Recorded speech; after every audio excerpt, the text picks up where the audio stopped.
কাৰ্যকালত এইটো এটা অভিলেখ। এক বছৰত এটা শাখা গঠন হৈ এক বছৰত স্বৰ্ণ শাখাৰ স্বীকৃতি পোৱা আৰু একে বছৰতে শতদল শাখাৰ সন্মান লৈ 3খন গ্ৰন্থ উন্মোচন কৰিবলৈ ভাবিয়া তাৰ লগত আপোনালোকৰ প্ৰতিষ্ঠা দিৱসৰ লগত সংগতি ৰাখি আমাৰ ডক্টৰ মামনি ৰয়ছম গোস্বামী মহোদয়াৰ স্মৃতি এখন সভা এটা বৰ্ণাঢ্য কাৰ্য। মই এই উপায়তে কামৰূপ জিলা সাহিত্য সভাৰ সভাপতি সম্পাদক আমি দুজন আছোঁ। আপোনালোকে বহুতে চিনি নাপায়, আপোনালোক আমি ফটো দেখি পাইছোঁ। আমাৰ অসম সাহিত্য সভাৰ সন্মানীয় পত্ৰিকা সম্পাদক ডক্টৰ উপেন্দ্ৰজিৎ শৰ্মা আছে, তেখেতে সভাপতিক এখন ফুলাম গামোচাৰে সম্বৰ্ধনা জনাব। আমাৰ কামৰূপ জিলা সাহিত্য সভাৰ সভাপতি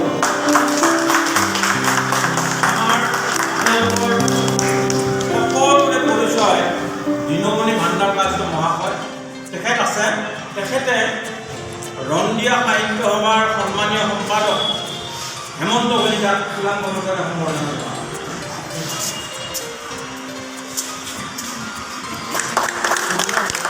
আমাৰ শিক্ষকগৰাকীয়ে যিটো মন্তব্যৰ কথা কৈছিল, মোৰ মন্তব্য ইমানেই।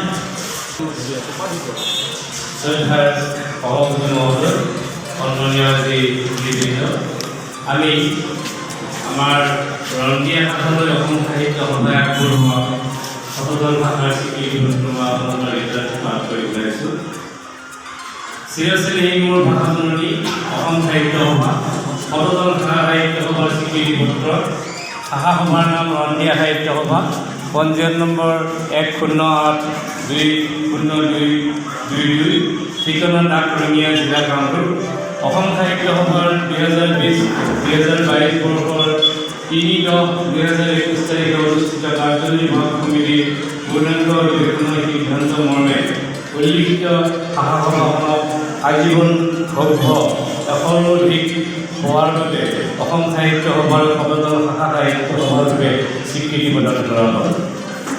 যাদৱ চন্দ্ৰ শৰ্মা প্ৰধান সম্পাদক অসম সাহিত্য সভা, ডক্টৰ বিৰোধন শইকীয়া সভাপতি অসম সাহিত্য সভা। ধন্যবাদ।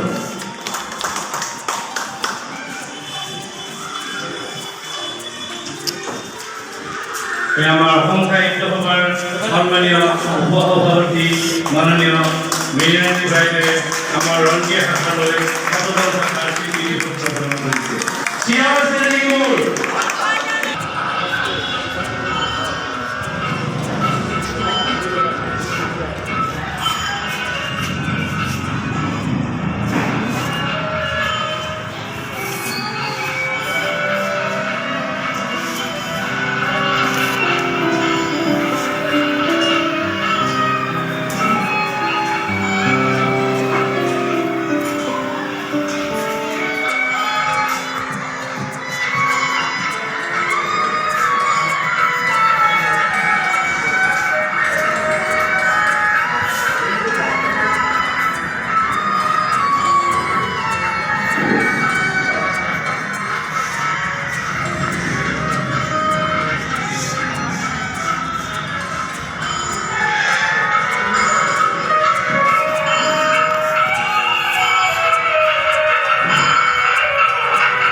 সাহিত্য সভাৰ পৰা স্বৰ্ণ শাখাৰ স্বীকৃতি পাওঁ। স্বৰ্ণ শাখা সকলোৱে আপোনালোকে জানে 50জন হ'লেও আজীৱন হ'ব লাগে।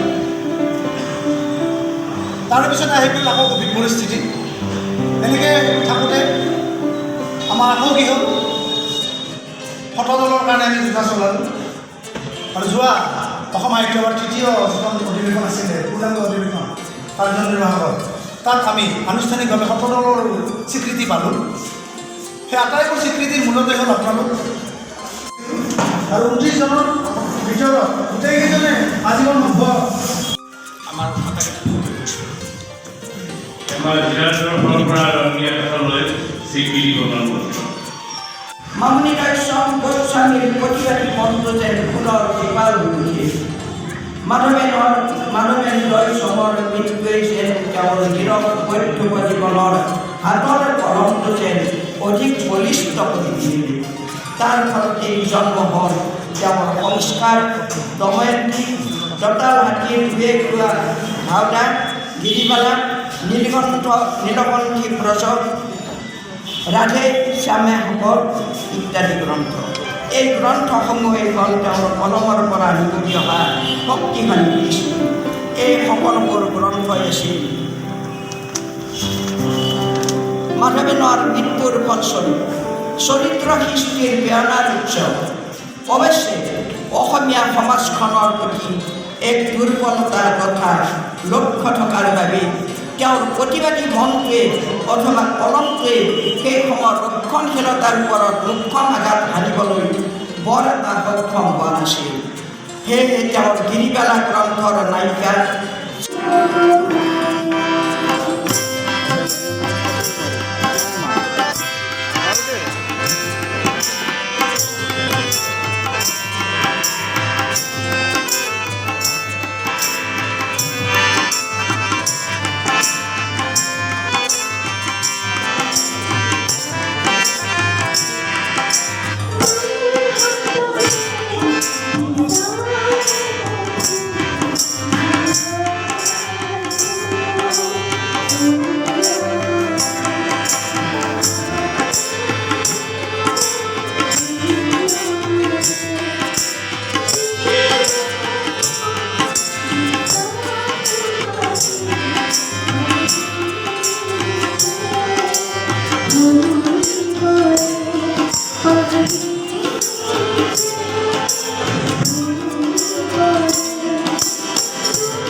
পাৱাৰ দিব গ'লে আমাৰ কৰিব পাৰিছে।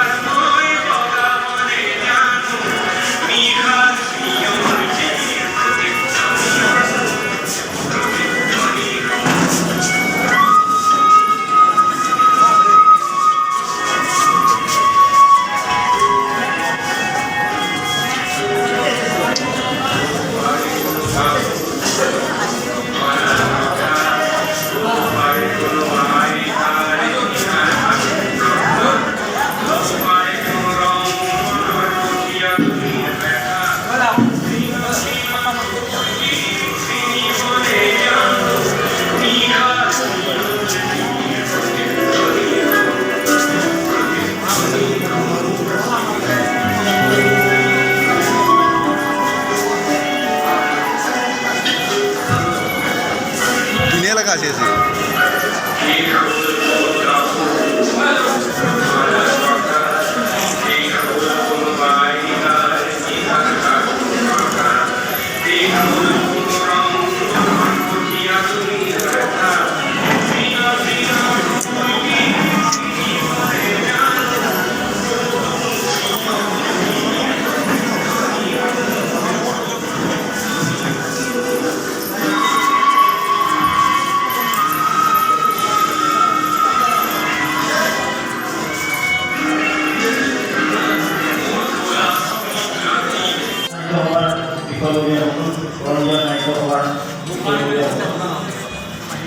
সকলোকে এই পবিত্ৰ মুহূৰ্তত আন্তৰিক শুভেচ্ছা জ্ঞাপন কৰিছোঁ।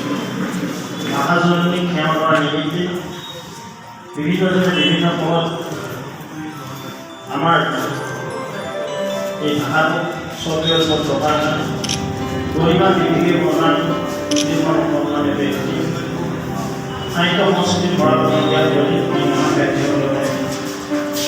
এই মুহূৰ্তত পৰা আন্তৰিক ধন্যবাদ কৃতজ্ঞতা প্ৰতি শ্ৰদ্ধাঞ্জলি দিচ্ছি। সাহিত্য সংস্কৃতিৰ ক্ষেত্ৰে জাতি দাপন এই দাপনক আমাৰ পুৰোনো আমি ৰিপোৰ্ট কৰিব লাগিব, প্ৰতিফলন কৰিব লাগিব। নিশ্চিতভাৱে আপোনালোকে এই সিদ্ধান্ত দিয়েছে। আমি ৰাজনীতিৰ মানুষ, সাহিত্য হলে ৰাজনীতি কৰা ব্যৰ্থ, এইটা জাতীয় অনুষ্ঠান বুলি কয়। আমি হল বত্ৰিশালা মানুষ, আমাৰ কাম কৰিলে ভোট দিয়ে এইবিলাক আমি উন্নয়নৰ কাম কৰোঁ, কিন্তু আপোনালোকে কৃষ্টি সংস্কৃতি সভ্যতা সংস্কৃতি আমি জীয়াই ৰাখিব লাগিব। আৰু জীয়াই ৰখাৰ কিছুমান মাধ্যম আছে। অন্যতম মাধ্যম আমাৰ যি মাতৃভাষা, এই মাতৃভাষাক স্বকীয় ৰূপে গৰিমা বৃদ্ধি কৰি আগলৈ আমি ভাগ কৰি যাওঁ। প্ৰথমজনা সাহিত্য সভাৰ সভাপতি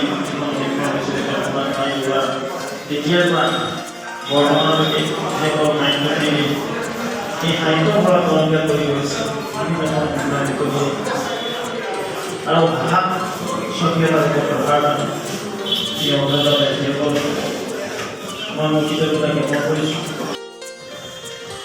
সাধু পঢ়া, যিটো কয় সাধু কথা কোৱা, সাধু কথা কোৱা অভ্যাস সৰু সৰু কিছুমান আমি কাৰ্যক্ৰম সাহিত্য সভাৰ সৰু সৰু অঞ্চলবিলাক ইংৰাজী কৈছে কণ্টেন্টছ এণ্ড কণ্টেইনাৰ।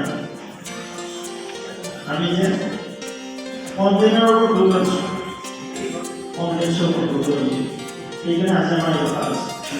নিশ্চয় বৰ্তমান আমাৰ সাহিত্য সভাৰ গণ্ডগোল আছে, ফুল আছে, নাথাকিলে হয়তো আজি এটা আহা সাহিত্য সভাৰ পৰিৱেশৰ সাহিত্য দিব হৈছে। খুব সুন্দৰ এটা অৱস্থা।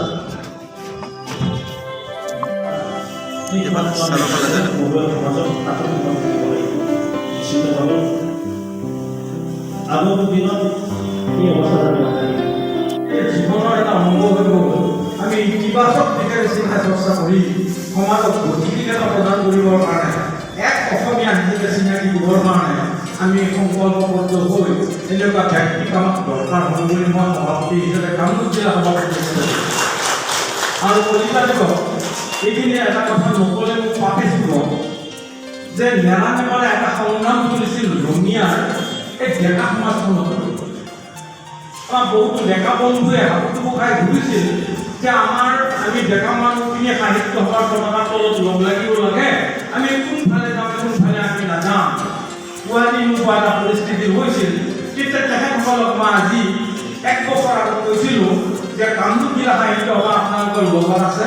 আমি আমাৰ বয়স হ'ল, আমাৰ এটা বয়স হ'ল, আমি প্ৰজন্মৰ ব্যৱধান কমাই নতুন প্ৰজন্মৰ হাতত আমি আমাৰ শাসনভাৰ তুলি দিব লাগে, আপোনালোক আগবাঢ়ি আহিব লাগে। আৰু সেই উদ্দেশ্য লৈ 2020 চনৰ 29 নৱেম্বৰত ৰঙিয়া শাখা গঠন হৈছিল। ডিচেম্বৰৰ 30 তাৰিখে শাখা গঠন স্বীকৃতিপত্ৰ অসম সাহিত্য সভাই দিছিলে। 2021 চনৰ ফেব্ৰুৱাৰী মাহত স্বৰ্ণ শাখা অৰ্থাৎ আমাৰ বিধায়ক মহোদয়ৰ কথাতে জনাইছোঁ যে যেতিয়া এটা শাখা 50 জন আজীৱন সভ্য হয় তেতিয়া সেই শাখাটো আমাৰ স্বৰ্ণ শাখা বুলি কোৱা হয়। ফেব্ৰুৱাৰী মাহত স্বৰ্ণ শাখাটো পালে আৰু এই 10 ছেপ্টেম্বৰত 17 জন আমাৰ 100 জনৰ ওপৰত এতিয়া আপোনালোকৰ এই চব আপোনালোকৰ দিবৰ কাৰণে মই সকলো লৈ আহিছোঁ। আপোনালোকৰ এতিয়া ৰঙিয়া শাখা সাহিত্য সভাৰ 1 বছৰীয়া কাৰ্যকালত 129 জন আজীৱন সভ্য হৈ অসম সাহিত্য সভাৰ ভিতৰত কামৰূপ জিলা এটা অভিলেখ স্থাপন কৰাৰ কাৰণে আমি কিন্তু আপোনালোকক অভিনন্দন জনাব। আমি বিধায়ক মহোদয়ৰ ওচৰত কামৰূপ জিলা কিয় নোৱাৰিব না, আমি কিন্তু এটা কথা আজি আমি কিন্তু আমাৰ কিন্তু ভৱেশ কলিতা হাজত নোৱাৰে তেখেতক মোৰ লগত চিনাকি নাই যদিও আমি কিন্তু তেখেতক আজীৱন কৰোঁ। কাৰণ তেখেত যদি আমাৰ ৰঙিয়া সাহিত্য সভাৰ যোগেদি যদি আমাৰ অসম সাহিত্য সভাৰ স্থায়ী হ'ব বিচাৰে আমি তেখেতক হিতৈষী হ'ব ওপৰত যাব লাগিব বিধায়ক মহোদয়। আৰু মোৰ যিটো নিবেদন আপোনালোকে অকণমান শুনিব। অসম সাহিত্য সভাই 2015-2017 চনৰ কাৰ্যকালত সকলো বিধায়কবিলাকে এখন কিন্তু জাননী জাৰি কৰিছে, নিবেদনমূলক জাননী যে আপোনালোকৰ সমষ্টিত কোনো যদি শাখা সাহিত্য সভা থাকে সেই শাখা সাহিত্য সভাটো অঘৰী নকৰি বিৰহী নকৰি আপোনালোকে এটা ঘৰ দিব। আজি কামৰূপ জিলা সাহিত্য সভাৰ সভাপতি হিচাপে আমি কামৰূপ জিলাৰ তৰফৰ পৰা তেখেতক আমি বিশেষ আমি নুসুধো, আমি তেখেতৰ লৈ কিন্তু গৌৰৱ কৰোঁ। এই কথাখিনি কৈছোঁ যে এটাই অনুৰোধ কৰিম, আজি ৰঙিয়া সাহিত্য সভাত ডেকা বন্ধু আমি কিমান দিন কাম কৰি এতিয়া মই ৭৭ বছৰত পঢ়ি দিলোঁ আৰু খুব বেছি 1 বছৰ কাম কৰাৰ পিছত আপুনি নোৱাৰিম, আপোনালোক আহিব লাগিব। আমাৰ সন্মানীয় বিধায়ক কলিতাদেৱক মুকলি সভাতে মুকলিকে আমি বিনম্ৰভাৱে নিবেদন জনাইছোঁ এটুকুৰা তেখেতে মাতি আপোনালোকৰ ৰঙিয়া সাহিত্য সভাক আবণ্টন দিব আৰু এটা গৃহ নিৰ্মাণ কৰি আমাক এই কাৰ্যকলাৰ ভিতৰত সংযোজিত কৰিব। লগতে ধন্যবাদ আপোনালোকে শুনিলে আজি শুনিলে এটা কথা যে যিজন মানুহে ৰাজনীতিৰ কথা কৈছে কিন্তু সাহিত্য সভাত আজি তেখেতে ৰঙিয়া সাহিত্য সভাক সাহিত্য দিম বুলি প্ৰতিশ্ৰুতি দিয়াত আমি তেখেতৰ ওচৰত কামৰূপ জিলা সাহিত্য সভাৰ তৰফৰ পৰা কৃতজ্ঞতা জনাইছোঁ। আৰু এই যে সভ্যপন্থী প্ৰপত্ৰ তেখেতে নিজে চাব আৰু পূৰণ কৰি দিব আৰু চাৰ্টিফিকেটখন দানিকে দায়িত্ব আমাৰ বুলি কৈ মই কামৰূপ জিলা সাহিত্য সভাৰ সভাপতিয়ে ভাষণ সামৰিছোঁ। ধন্যবাদ।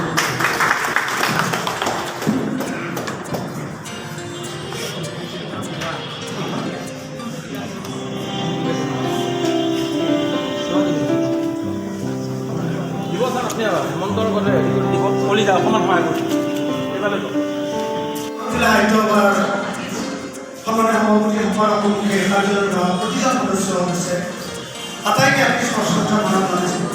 আজি কিন্তু যিহেতু এটা সমাজে আমাৰ কাৰণে ৰঙিয়া দুটো তেনেকুৱা নহয় যে সাহিত্য সভা এটা আছে। ৰঙিয়া অঞ্চলত বহুত সাহিত্য সভা শাখা আছে, এনেকুৱা শাখাও আছে যিবোৰ শাখা হয়তো কামৰূপ জিলা সাহিত্য সভাতকৈ বেছি পুৰণি।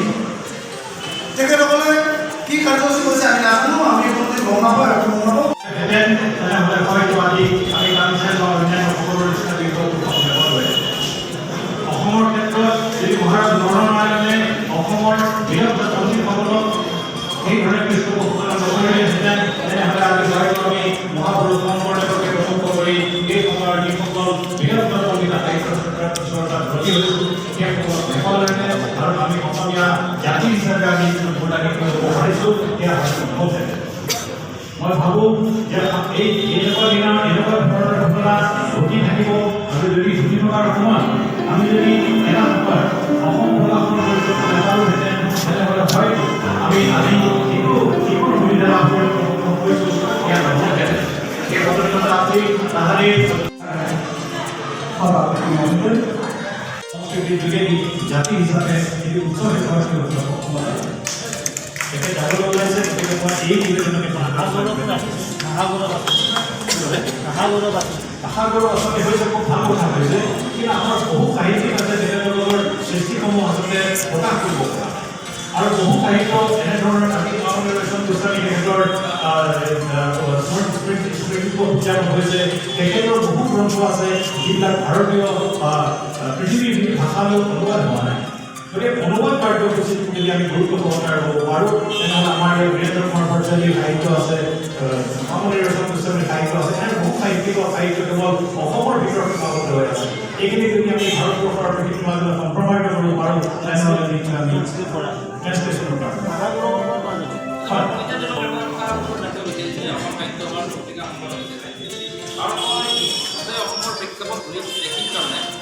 আজি বিগত আমাৰ ধৰক 30-40টা বছৰত কিছু যি মহিয়ান সাহিত্যিক সেই সাহিত্যিকবিলাকৰ সাহিত্যসমূহ তেওঁলোক চুকাই গ'ল পৰিয়ালবিলাকো সংৰক্ষণ নকৰিলে এতিয়া আপুনি যিটো কৈছে যে যাত্ৰা বিমান বা যিটো আমি গ্ল'বেলাইজেশ্যন যিটো আমি মানে এটা অহং ভাৱটো আমাৰ যি কথাই আমি নকওঁ আমি মানে দূৰৰ পৰা আমি এৰাই গুচি পৰিয়ালবিলাক এটা বিচ্ছিন্ন হৈ কিন্তু সেই যিখিনি সাহিত্য সম্ভাৰ আছিল আজি কৈছে যে হেমচন্দ্ৰ গোস্বামী হওক বা এনেকুৱাই হওক এই সাহিত্য সম্ভাৰ আছিল যিবোৰ সাহিত্য সম্ভাৰ আমাৰ অসমীয়া জাতীয় জীৱনত মানে এটা উজ্জ্বল স্বাক্ষৰ ভাস্কৰ আছিল কিন্তু এই মানে ভাষাবোৰক আচৰিত কৰিব ডাঙৰ বিষয়টো হ'ল এই মানে পৰিয়ালৰ অৱহেলিত হ'ল বা যিসকল নেত্ৰী চুনামণি ৰচনাৰ মগত আপোনালোকৰ নেতৃত্বত এটা আমি নেতৃত্ব ল'ব লাগিব এই ৰচনাৱলী আকাৰে যাতে গোটেইখিনি প্ৰকাশ এটা দিয়া সাহিত্যিক পৰিয়ালবিলাকৰ এইটো কি কয় সাহিত্য পৰিয়ালবিলাকৰ হয় মানে পৰিয়ালবিলাকে এৰিলে তাৰমানে মই ধৰক আমাৰ পদ্মনাভ হাজৰিকা আপুনি জানিব যে চৰ্দাৰ পদ্মনাভ হাজৰিকাৰ ৰচনাৱলীখন মই বহুত কষ্ট কৰি মানে প্ৰকাশ কৰা পৰিয়ালত ইতিমধ্যে নিশ্চিন্ত হৈ গৈছে ব্যৱস্থা কৰিম কিন্তু মই ভাবোঁ যে ৰংগীয়া সাহিত্য সভাৰ কাৰণে এইটো আজি এটা ঐতিহাসিকেই নহয়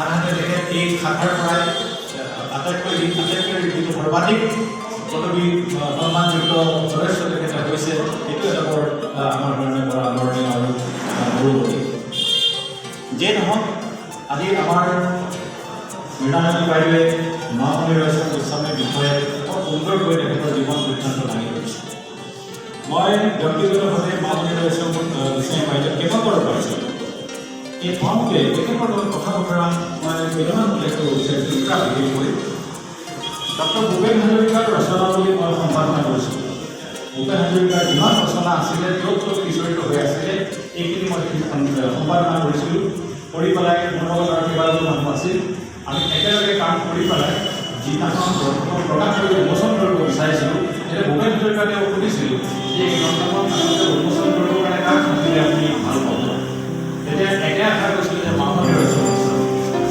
আৰু তেখেতে কৈছিলে যে মামণি ক'ৰবাত যদি তেওঁ ভাৰতবৰ্ষৰ যিকোনো ঠাইতে মানুহক লাগিলে এটাখন কিন্তু তেওঁ উপস্থিত গ্ৰন্থ উন্মোচন কৰিব লাগিব সেই কথাটো যেতিয়া তেখেতে গুৱাহাটীতে আছিল মই যোনবিলাক ক'লোগৈ যে ভূপেন আৰু মোক কৈছিলে ভূপেন দাই ভূপেন হাজৰিকাৰ অৰ্ডাৰ বুলি কোৱা সেইটো আবেদন বা অনুৰোধ নহয় এইটো অৰ্ডাৰ বুলি কোৱা ধেমালিত কৈছিলে যেই নহওক তেতিয়া মই যেতিয়া তেখেতক কৈছিলোঁগৈ তেখেতে কৈছে যে ভূপেন দাই ক'লে আৰু মই ক'ৰবাত কথা পেলাব পাৰিমনে বুলি কৈ সুন্দৰ দেখি কথাবিলাক সুধিলে যথাসময়ত আমি যেতিয়া সময়টো নিৰ্ধাৰণ কৰিলোঁ তেখেত আহি পালেহি পাওঁতে তেখেতে এখন লিখি আনিছে কাগজ এখন আৰু যেতিয়া উন্মোচন কৰিবৰ কাৰণে তেখেত আগবাঢ়ি গ'ল প্ৰথমে কৈছিল ভূপেন দাৰ অবিহনে অসমৰ নক্সা আমি আঁকিব নোৱাৰোঁ ইমান এই কথাষাৰি দুটা তিনিটা লাইনৰ মানে শব্দৰ ভিতৰত ইমান ডাঙৰ বিস্তৃত বিষয় সন্নিৱিষ্ট হৈ আছে এইটো যদি বিশ্লেষণ কৰে আপোনালোকে দেখিব যে এখন ডাঙৰ এটা অধ্যায় যে ভূপেন দাৰ অবিহনে আমি অসমৰ কথা কল্পনা কৰিব নোৱাৰোঁ যিয়ে নহওক তেওঁ অতি সুন্দৰ এটা ভাষণ সেইদিনাখন দি হিচাপে নিমন্ত্ৰণ কৰিছিল এগৰাকী আছিল মহেশ্বেতা দেৱী তেখেত পশ্চিমবংগৰ আৰু আনগৰাকী আছিল আমাৰ বাইদেউ মই সেইখন হেৰিয়াত গ্ৰন্থমেলালৈ গৈছিলোঁ আমাৰ অসমৰ গ্ৰন্থ প্ৰকাশকসকলৰ প্ৰতিনিধিত্ব কৰিবলৈ। গতিকে আমি তাত অসমৰ পৰা 100খন গ্ৰন্থ আমি তাত এক্সিবিট কৰিছোঁ ইংৰাজী হিচাপতে, আৰু আমি এখন বুকলেট উলিয়াইছিলোঁ বুকছ ফ্ৰম আছাম। সেইখন আমি তাত বিলাইছিলোঁ, তাৰ যিবিলাক পৃথিৱীৰ মানুহবিলাক তাত লগ লাগিছিলে সেই তাত ভৌতিক সমাৱেশত আমি এখন বিলাইছিলোঁ। তেতিয়া মামণি গোস্বামী হাতত যেতিয়া কৰিলে তেতিয়া ক'লে যে এইখন বৰ ভাল বস্তু বিলাইছা, সেইটো এনেকৈ বিলাই থাকিলেই নহ'ব, ইয়াক অলপ ফৰ্মেল কৰিব লাগিব বুলি পেলাই তেওঁ কপি লৈ গ'ল। কমিটিৰ লগত গৈ কথা পাতিলে, পাতি তেওঁলোকৰ মঞ্চত আনুষ্ঠানিকভাৱে বুকছ ফ্ৰম আছাম বোলা সৰু পুস্তিকা কৰিলে আছে কমিটিৰ এতিয়াও এইখন তেওঁ তাত উন্মোচন কৰোৱাইছিলে এজন তাৰ গৰ্ডান বুলি ডাইৰেক্টৰ গতিকে এই আন্তৰিকতা এই মানুহগৰাকীয়ে অসমীয়া ভাষাত মানে প্ৰচাৰ কৰিব পাৰে। সাহিত্য সভাৰ তাৰ পিছতো জন্ম লৈছে আৰু তেওঁলোকে নিজস্ব ভাষা সংস্কৃতি ৰক্ষাৰ কাৰণে উঠি পৰি আছে। এনেধৰণৰ বহু কথা আছে যিবিলাক আশা কৰি ৰন্ধীয়া সাহিত্য সভাৰ দৰে এনেকুৱা অনুষ্ঠান বা অসম সাহিত্য সভা বা নামুজিলা সাহিত্য অনুষ্ঠানে অন্তত এই দৃষ্টিৰে এটা বৃহৎ আলোচনাৰ এতিয়া সময় আহিছে, যাতে ভৱিষ্যতে অন্তত আমাৰ দিনত নহ'লে আমাৰ নতুন প্ৰজন্ম বা আমাৰ পিছৰ স্থানে এনেধৰণৰ এটা সংকট মুহূৰ্ত অৱস্থাৰ অসমীয়া ভাষাৰ কাৰণে ভুগিব লগা নহয়, তেনেকুৱা দৃষ্টিৰে কাম কৰে কৰিব বুলি মই আশা কৰোঁ। মই সাহিত্যৰ ক্ষেত্ৰত আপোনালোকৰ মাত্ৰ দুটা কথা এইকাৰণে ক'ব বিচাৰিছোঁ, যিহেতুকে এখন ইয়াত আত্ম উন্মোচনীৰ কাৰণে আৰম্ভ কৰিছিল মাতিছিল। আচলতে সাহিত্য বুলি ক'লে যি পুথিয়ে যি গ্ৰন্থই আমাক জ্ঞান দিয়ে তাকেই আমি সাহিত্য বুলি কওঁ, আৰু যাক আমি ব্যাপক সাহিত্য বুলি কওঁ। মই এইকাৰণে এইটো কথা কৈছোঁ যে 1950 চনৰ পৰা যেতিয়া অসমত মাধ্যমিক আৰু প্ৰাথমিক শিক্ষাৰ আৰম্ভণি হ'ল, যেতিয়া অসমৰ জনগোষ্ঠীয় লোকসকল শিক্ষিত আৰু মধ্যবিত্ত হ'বলৈ আৰম্ভ কৰিলে, ইতিহাসত এটা কথা প্ৰমাণিত ইতিমধ্যে হৈছিল যে সমূহ বিষয়ববীয়া সদস্যকে বৰ আন্তৰিক অভিনন্দন জ্ঞাপন কৰিছোঁ আৰু শুভেচ্ছা যাচিছোঁ। লগতে শ্ৰদ্ধা অসমৰ সাহিত্য জগতৰ অভিযোগী জ্ঞানপীঠ প্ৰদৰ্শক মামণি ৰয়ছম গোস্বামীদেৱৰ আত্মাৰ আশাত কৰি পুনৰবাৰ কামনাৰে মই ঈশ্বৰৰ ওচৰত প্ৰাৰ্থনা জনাইছোঁ। এটা কথা আপোনালোকে নিশ্চয় সততে কয় যে যি মাটি উৰ্বৰ তাত যদি কোনো শস্য গুটি ৰোৱা হয় সি সোনকালে প্ৰস্ফুটিত হয়।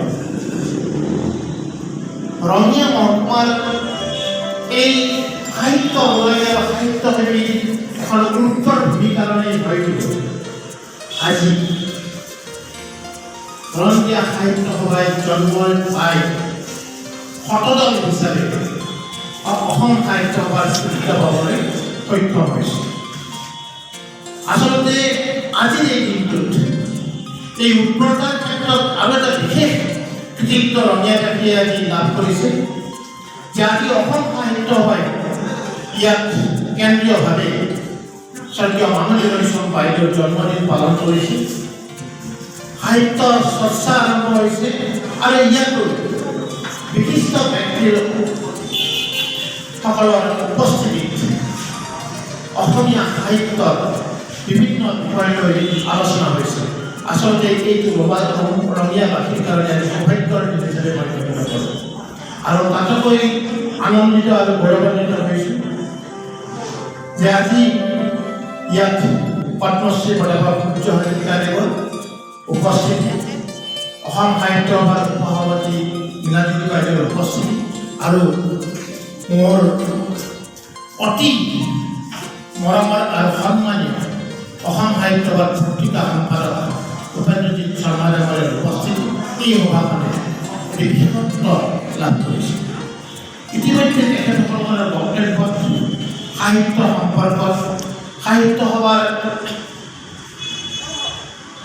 যি দৃষ্টিৰে সাহিত্য সভা আগবাঢ়িব লাগে, সাহিত্য সভাৰ লগত জড়িত সংগঠকসকলৰ ভূমিকা কি হ'ব লাগে বা মামণি ৰয়ছম বাইদেউৰ জীৱনৰ বিভিন্ন দৃষ্টি ইতিমধ্যে তেখেতসকলে ইয়াত প্ৰকাশ কৰিছে। সেই ক্ষেত্ৰত মই বৰ বিশেষ ক'ব লগা একো নাই। মোক আচলতে আমন্ত্ৰণ কৰা হৈছে ইয়াৰ মুখপাত্ৰ ৰঞ্জিয়া সাহিত্য সভাৰ মুখপাত্ৰ ৰঞ্জিয়া উন্মোচনৰ কাৰণে আচলতে ৰঞ্জিয়া সাহিত্য সভাৰ জন্মলগ্নৰ পৰা তেখেতসকলৰ যিখিনি তেখেতসকলে কাম কৰি আহিছে বা কি বিভিন্ন সময়ত তেওঁলোকে যিবিলাক অসুবিধা ভোগ কৰিছে সেইবিলাক মই দেখাওঁ। কাৰণ ৰঞ্জিয়া সাহিত্য সভাৰ দুজনমান ব্যক্তিৰ লগত যিয়ে জন্ম দিছে ৰঞ্জিয়া সাহিত্য সভাৰ তেখেতসকলৰ লগত ওতঃপ্ৰোতভাৱে এটা সম্পৰ্ক আছে। মই সাহিত্য সভাৰ এই উৎপৰ ভূমিৰ কথা কোৱাৰ লগে লগে মই এটা কথা নিশ্চয় আপোনালোকক কম যে ময়ো সাহিত্য সভাৰ বিভিন্ন অনুষ্ঠানৰ লগত আজি কিছু বছৰ ধৰি জড়িত হৈ আছোঁ। যদিও মই এজন সাহিত্যিক নহয়, কিন্তু সাহিত্যৰ অনুষ্ঠানৰ প্ৰতি মোৰ এটা অনুৰাগ আছে বা সাহিত্যৰ প্ৰতি মোৰ এটা শ্ৰদ্ধা আছে। আৰু সেই দৃষ্টিৰে মই সাহিত্য সভাৰ লগত জড়িত হৈ থকা মুহূৰ্তবিলাকৰ যিবিলাক মোৰ অভিজ্ঞতা আছে সেই ক্ষেত্ৰত মই নিশ্চয় এইটো কথা কৈ লাগিব যে আচলতে জন্ম দিয়া যিমান সহজ তাক লালন পালন কৰাটো অধিক টান। আৰু এই ক্ষেত্ৰত সাহিত্য সভা জীয়াই ৰখাৰ কাৰণে অৰ্থাৎ ভাষা সাহিত্য জীয়াই ৰখাৰ কাৰণে অত্যন্ত টান। আৰু এই কথাটো নিশ্চয় আপোনালোকে ৰঙীয়া আলোচনা সভাৰ যদি ইতিহাস চায় সেই কথাটো আপোনালোকে বেছি আন্তৰিকতাৰে উপলব্ধি কৰিব।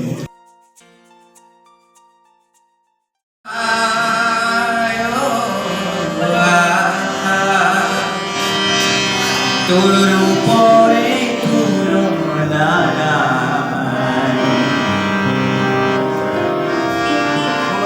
মনালি আধারে তো মুখনি উজ্জ্বলা তো যে শরণ দুয়ার তো যে শরণ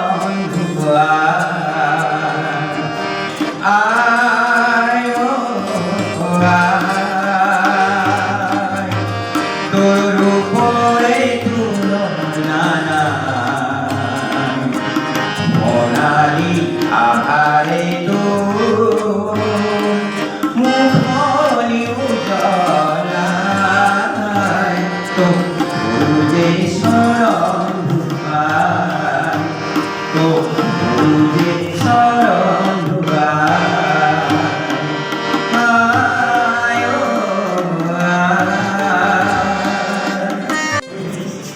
ইতিমধ্যে পদ্মশ্রী প্রাপক হিসেবে স্বীকৃত হওয়া সূর্য হাজরিকারে আমার সকলৰে প্ৰেৰণাৰ উৎস ৰঞ্জিয়া সাহিত্য সভাৰ জন্মৰ লগত জড়িত যিজন ব্যক্তিৰ প্ৰেৰণাত ৰঞ্জিয়া সাহিত্য সভাই এটা বছৰতে শতদলৰ স্বীকৃতি লাভ কৰিলে সেই ব্যক্তি শ্রদ্ধার আবুদুল্লাহ সাহিত্য সভার নিবেদ কুমার ভাগবতীয়ে সম্মানীয় আবুদুল্লাহ সাহিত্য সভার সম্পাদক রাজেন মহন্তদেব সম্মানীয় আবুদুল্লাহ সাহিত্য সভার উপসভাপতি নৃপেন্দ্রনাথ তালুকদারদেব সম্মানীয় আবুদুল্লাহ সাহিত্য সভার সাংগঠনিক সম্পাদক চক্ৰধৰ চৌধুৰীদেৱ মঞ্চত আজি এই ৰঞ্জিয়া সাহিত্য সভাৰ প্ৰথম প্ৰতিষ্ঠা দিৱসত সভাপতিত্ব কৰা ৰঞ্জিয়া সাহিত্য সভাৰ মাননীয় সভাপতি মহোদয়, আজি মহতী সভাৰ মুখ্য অতিথি অসম সাহিত্য সভাৰ উপসভাপতি এগৰাকী স্বনামধন্য মহিয়সী মৃণালিনী দেৱী বাইদেউ, কামৰূপ জিলা সাহিত্য সভাৰ মাননীয় সভাপতি নামেই যাৰ পৰিচয়, যিগৰাকী ব্যক্তিৰ য'তেই পদাৰ্পণ কৰে সেই ঠাইখনে পদে পদে জাতিষ্কাৰ হৈ পৰে, এইগৰাকী আমাৰ আটাইৰে শ্ৰদ্ধাৰ নিপেন্দ্ৰ কুমাৰ ভাগৱতীদেৱ। অসমৰ সাহিত্য জগতখনৰ সংস্কৃতি জগতখনৰ গ্ৰন্থ প্ৰকাশৰ জগতখনৰ কোনোটা ব্যক্তি মোৰ অতিকৈ শ্ৰদ্ধাৰ পদ্মশ্ৰী সন্মান প্ৰাপক ডক্টৰ সূৰ্যকান্ত হাজৰিকাদেৱ, যাক সমাজে বাট চাই যি সমাজখনক অয়নে সপোনে আগবঢ়াই লৈ যোৱাৰ প্ৰচেষ্টা সততে ৰাখে।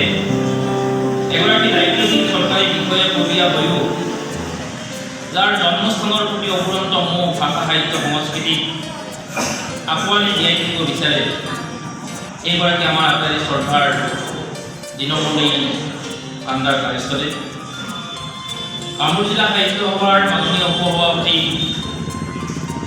ডক্টৰ দীপেন্দ্ৰনাথ তালুকদাৰদেৱ, জিলা সম্পাদক এগৰাকী সুদক্ষ আঁচনি প্ৰণেতা, দুটা কাৰ্যকলাপ কামৰূপ জিলা সাহিত্য সভাখনক নেতৃত্ব দি ক'বলৈ গ'লে ধ্বংসৰ বৰাবৰ পৰা জিলাখনক উঠাই লৈ অহা মোৰ ভাতৃপ্ৰতিম ৰাজেন মহন্ত ডাঙৰীয়া, আমাৰ কামৰূপ জিলা সাহিত্য সভাৰ মুখ্য সংপাদক চক্ৰধৰ ডেকাদেৱ, আমাৰ অসমৰ জাতীয় জীৱনক মহিয়ান কৰা কথাচাৰ্য ডক্টৰ ৰমেশ পাঠক নামে যাৰ পৰিচয়, তেখেতৰ সুযোগ্য জোৱাই বিপুল ডেকা ডাঙৰীয়া, ৰন্দিয়া সাহিত্য সভাৰ কৰ্মকৰ্তা বিষয়ববীয়াবৃন্দ আৰু আজি এই সভাত উপস্থিত শ্ৰদ্ধাৰ ৰাইজ আৰু মোৰ অতিকৈ শ্ৰদ্ধাৰ সাংবাদিক বন্ধুবৃন্দ, যে আচলতে আজি ৰন্দিয়া শাখা সাহিত্য সভাৰ বাবে হয়তো আজিৰ এই দিনটো ইতিহাসৰ পাতত সোণালী আখৰেৰে লিখা থাকে। ৰন্দিয়া শাখা সাহিত্য সভাই অসমৰ সাহিত্য জগতত এক বিৰল ইতিহাসৰ সূচনা কৰিছে। মই অসম সাহিত্য সভাৰ লগত যোৱা 30টা বছৰ ঘনিষ্ঠভাৱে জড়িত হৈ আহিছোঁ, কিন্তু কোনোকালে এনে ধৰণৰ ঘটনা মই শুনা নাই যে এটা বছৰ নহওঁতে এটা শাখাই আজীৱন মুখৰ শতদল অতিক্ৰমী এনেকুৱা এটা স্থিতিত উপনীত কৰিছে আৰু এই কোভিড পৰিস্থিতিৰ মাজতো এই জাতীয় জীৱনক আগবঢ়াই লৈ যোৱাৰ সংকল্পৰে তেওঁলোক আগবাঢ়ি আহিছে। মই অতিকৈ কৃতজ্ঞ হৈছোঁ যে আজিৰ এই সভাখনত যে এটা বছৰ পূৰ হৈছেহে মাত্ৰ, এই সভাখনে নিজস্ব চিনাকি পালে কামৰূপ জিলা সাহিত্য সভাৰ জৰিয়তে দক্ষতাৰ প্ৰমাণপত্ৰ লাভ কৰিলে, বিশেষ দক্ষতাৰ প্ৰমাণপত্ৰ। আৰু এই অনুষ্ঠানটোত ইমান কেইগৰাকী ব্যক্তিৰ যিটো উপস্থিতি, যে যিকেইগৰাকী ব্যক্তি আমাৰ জাতীয় জীৱনৰ প্ৰতিটো ক্ষেত্ৰৰে একোজন পুৰা ব্যক্তি। আমাৰ এই অনুষ্ঠানটোলৈ আহি আমাৰ ভৱেশ কলিতাদেৱে যি বদন্যতা দেখুৱালে, যে মোৰ ভাৱ হৈছে যে অসমীয়া ভাষা অসমীয়া জাতি নিথৰুৱা নহয় যদি এনেকুৱা জনপ্ৰতিনিধি আচলতে লাভ কৰে। গতিকে 126জন জনপ্ৰতিনিধিৰ যদি আধা অংশও যদি ভৱেশ কলিতাৰ এই চিন্তা চেতনাৰ যে গঢ়া হয়, তেতিয়াহ'লে হয়তো অসমৰ জাতীয় জীৱন বিশ্বৰ দৰবাৰত উপস্থিত হোৱাত বহুদিন হয়তো নালাগে।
মই আপোনাৰ পৰা ঘোষণা কৰি ধন্যবাদ যে গ্ৰন্থ এখনত জন্ম মানে এটি মানৱ শিশুৰ জন্ম।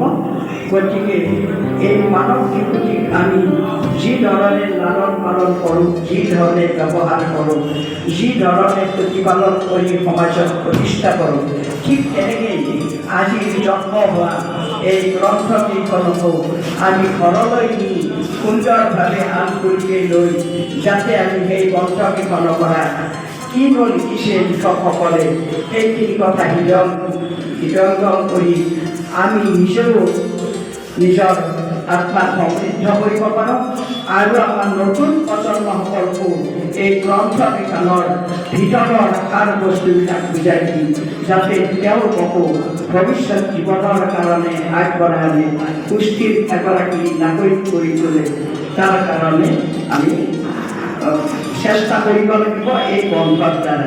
আৰু গ্ৰন্থৰ জন্ম মানে এটি মানৱ শিশুৰ জন্ম বা মানৱ শিশুৰ জন্ম মানে এখনি গ্ৰন্থৰ জন্ম। গতিকে গ্ৰন্থ আৰু মানুহৰ মাজত কোনো পাৰ্থক্য নাৰাখি আমি উভয় বস্তুকে এটি জন্ম হ'লে নতুনকৈ জন্ম হোৱা মানে ইয়াক আলফুলকৈ ৰাখি আলফুলকৈ ৰক্ষণাবেক্ষণ কৰি আমি নিজৰ মাজত প্ৰতিষ্ঠা কৰিব লাগিব। এই হ'ব আজি প্ৰতিষ্ঠা দিৱস অসমীয়া সাহিত্য সভাৰ প্ৰতিষ্ঠা দিৱসৰ নতুন প্ৰজন্ম আগবঢ়াই অনাৰ এক সময় এই গ্ৰন্থকেইখন। এই গ্ৰন্থকেইখনক আলফুলকৈ ৰাখি আমি যেন ভৱিষ্যত প্ৰজন্মসকলক ভিতৰৰ বস্তুবিলাক শিকাই বুজাই আমি মাতৃসকল ধন্য হোৱাটো উচিত। এইখিনি কথা কৈ গ্ৰন্থকেইখন উন্মোচিত হোৱা বুলি আমি ঘোষণা কৰিম। ধন্যবাদ।